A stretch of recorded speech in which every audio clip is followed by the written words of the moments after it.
4 years, because he's even in the conversation today, barring horrific injury or, a fall from grace. There's no reason to think that he's not the future at that position. But again, as a huge DeAndre Yedlin fan, I don't see it. He has incredible speed. By the end of the year, his defensive positioning and thought process was certainly passable as opposed to scary. And his crosses especially got better. That was something that I really wanted to see out of him. And by the end of the season, I felt that his ball's into the box for the kind of guy who needs to get forward. He can't just get forward. He has to be able to give some good service. And all those pieces are coming together. But again, if it was 2013 and we were in this position now, he might have a chance to steal that position. But I just don't see it this year. That's fair. Well, let's quit talking about the national team for now. Their next game's in March in Ukraine, which may or may not happen depending on the protests that seem to be happening over there. If Ukraine continues to exist. That's mean. Yeah, it is. So, sorry, Ukrainians. You not say Ukraine weak. What? Oh my God. So there's that. All right, well, let's move on to this next thing on the list. The impending Miami, whatever they're going to call themselves, announcement. Miami, Beckham, LeBron, United FC. Fusion, go Fusion, bring it back. I would love that. That's one of my all-time favorite logos, that old Fusion logo.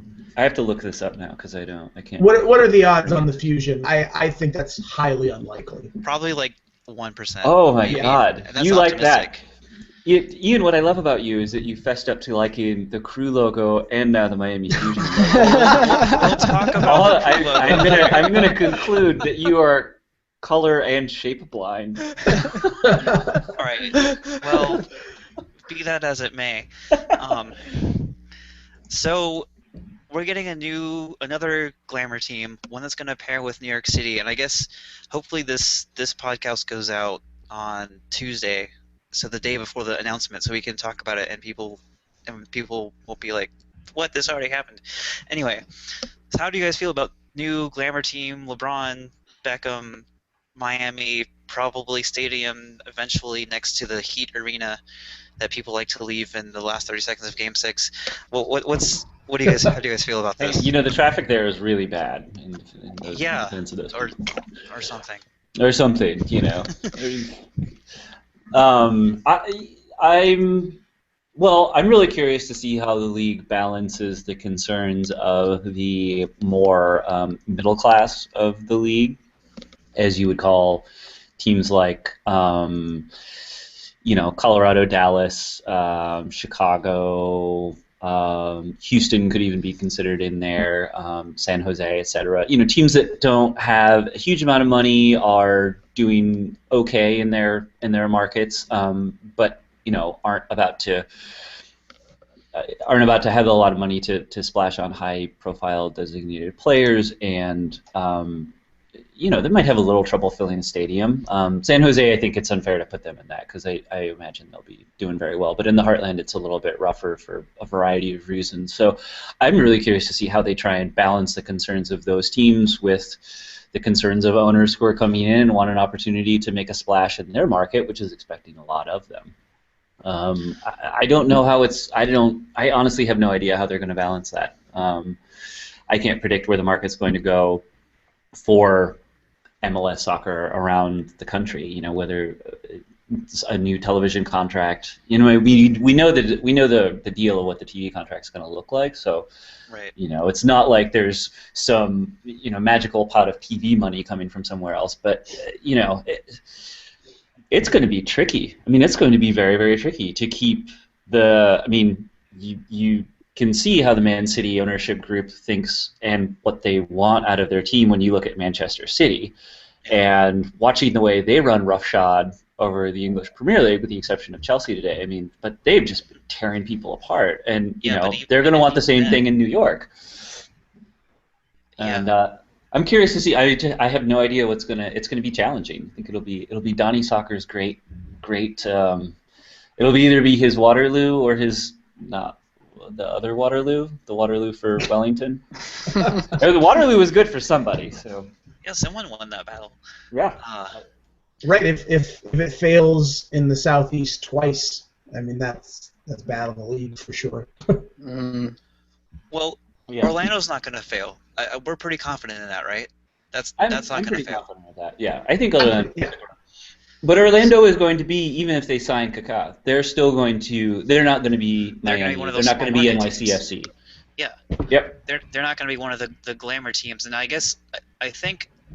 So I counted this today. I think this will put us up to 6 glamour teams out of the 22, and by glamour I mean attracts pretty players, can spend a lot of money, can't spend that much money because of the salary cap, but can spend as much as Garber lets them.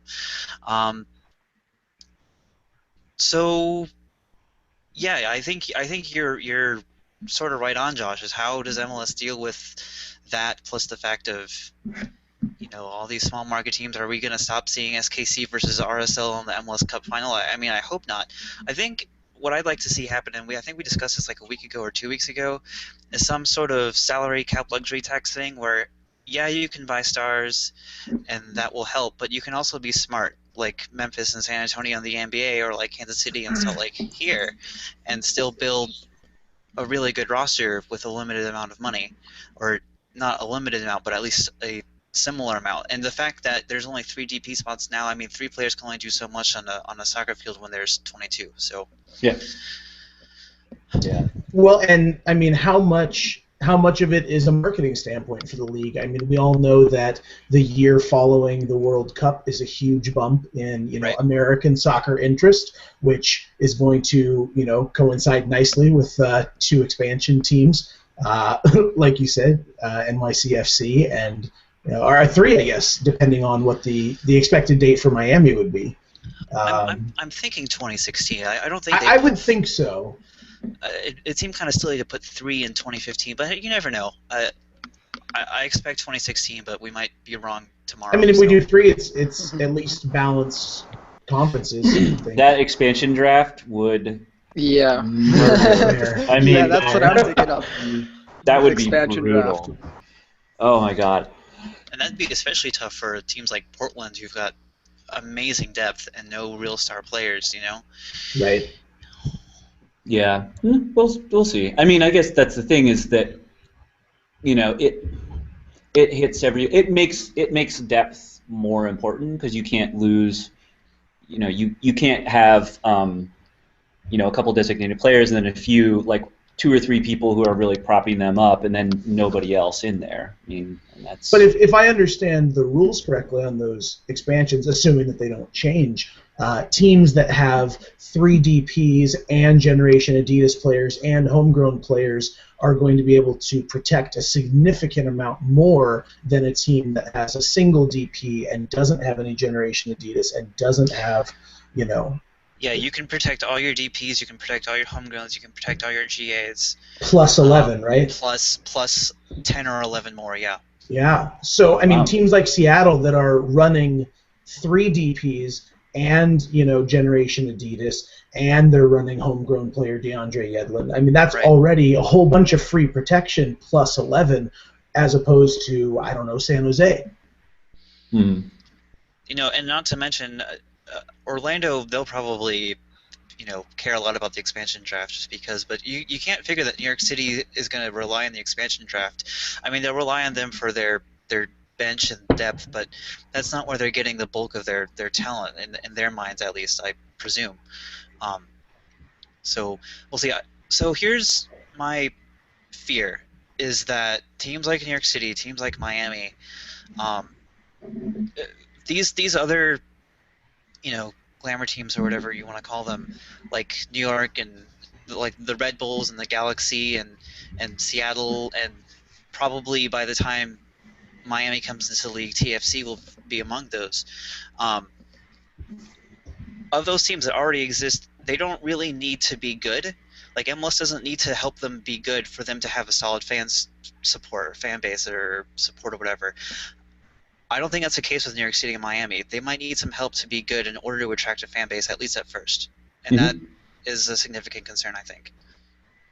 And my initial gut reaction is that if you took the average American who is going to get into the MLS based on the World Cup, and you put NYCFC side by side with Miami, I mean, in my mind, Miami is the more attractive national team because of the star power that we see it as well. Of course, it's Man City that's linked, but to a non-soccer fan, what does that mean? Or are they going to be paying attention to LeBron and Beckham? So it'll be interesting to see how that marketing goes in the league as far as glamour teams.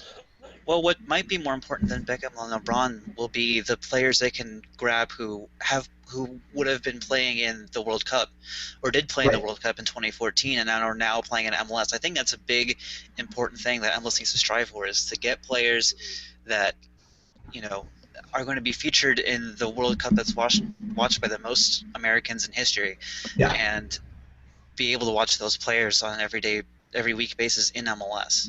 Mm-hmm. Fully agree. Yeah, I also think that that's going to do a lot for people who are. That's going to do a lot for television attendance. It might do it. I mean, it might do something for their local attendance, but it's also. I'm really curious to see how those teams are going to attract people to fill the stadium, because watching a game in a half-full stadium is not a good advertisement for the league, and it's not a good advertisement for a team. And I think that. I'm curious to see what they do in terms of trying to get people into the stadium and to make an atmosphere. I mean, teams that can consistently do that, it's attractive to a viewer. It's attractive to a potential attendee. Players, the prestige of a team, I think players play a lot of lip service to it, and the atmosphere and the support and all that stuff. But at the end of the day, players go where there's money to be made.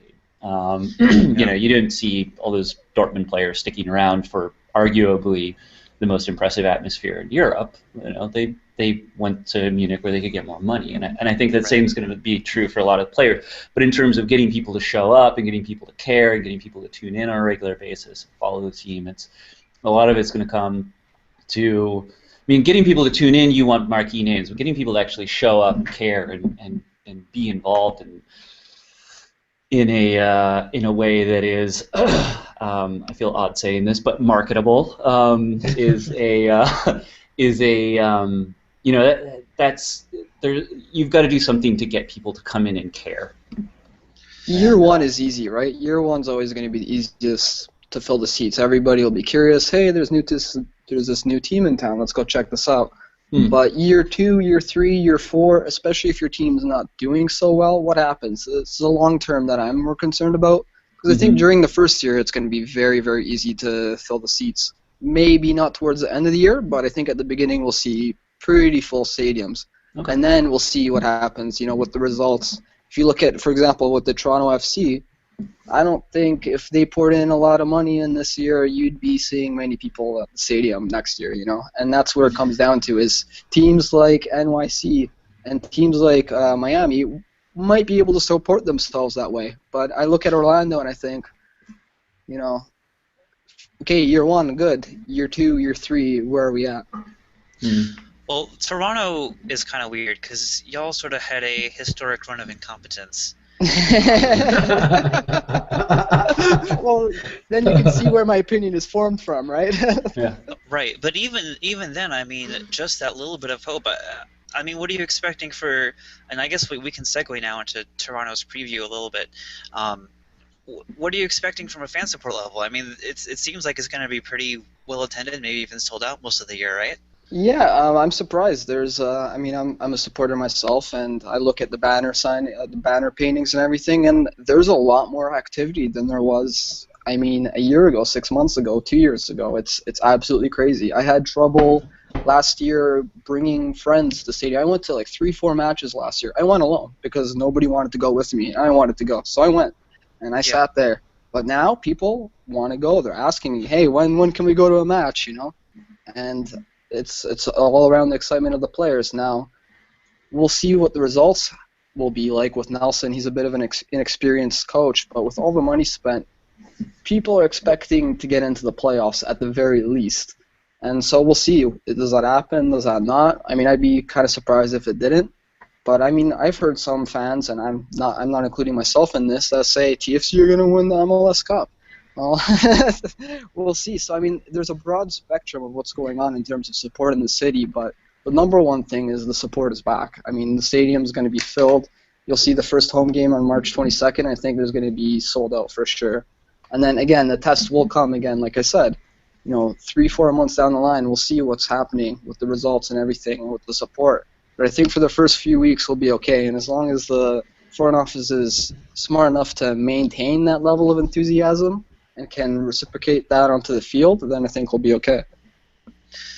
So when we talk Toronto here, obviously the big news is Defoe and Bradley and all those signings. How do you see those guys fitting into the 11? Oh, it's crazy because it's like the revolving door at Toronto FC continues. I mean, constantly players in and out. It's been kind of hard to keep track of a starting 11 over the last 2 years, but finally we're seeing something solid, and we're seeing positions that, this player is going to take this for sure, and this player is going to take that. And I mean, we even have restored the burnt bridges with D-Roll, right? I mean, that's absolutely crazy. I mean, it's the front office has shown that they've changed, right? And with all the different additions just coming in from December, with Jackson and Gilberto, that was already, we're okay. This is great. This is already great progress. But then when you bring in Bradley and Defoe, well, it's hard to kind of keep in the negative. You got to look at the positive. We got something going on this year, I think, and it's not going to be easy, and I don't want to say that because it won't be, but it's going to be fun, and it hasn't been fun for the last couple of years, and I'm looking forward to it being fun again because, I mean, that's what it's about, right? If you're not having a good time, why are you there? So that's what it is. Now, here's the thing, though, is Argos, we have a football team in our Canadian Football League up here in Canada, and they're talking about coming into the stadium. Before we had Defoe and Bradley, every supporter I talked to said, no Argos at BMO Field, not going to happen, ever. We're not going to let this happen. And now with these signings, you're seeing it's kind of hard for some of the supporters to say no. I still don't want them to come, but, I mean, who knows what's going to happen. So it's interesting. It's a very interesting time to be a TFC fan, and it's going to be a very interesting year. Would they be letting them use the field to offset the price and salary of well Bradley? they haven't really come out and said that, but I mean, I think they want to host a couple more events there and generate some more revenue at BMO Field. They're talking about bringing the NHL Winter Classic when in the winter when the stadium's not being used, and obviously CFL games would bring in more money. So they're talking about doing an expansion up to 30,000. There's no architecture drawings, nothing like that. It's very, very early on. But these are the beginning whispers of something that, might happen. You might see $120 million poured into the stadium the next couple of years. And it'll be like a two-season kind of construction, they're hinting at you, right? But like I'm saying is the supporters were really against it. And now that the front office has changed and shown that, okay, we got the good head back on the shoulders.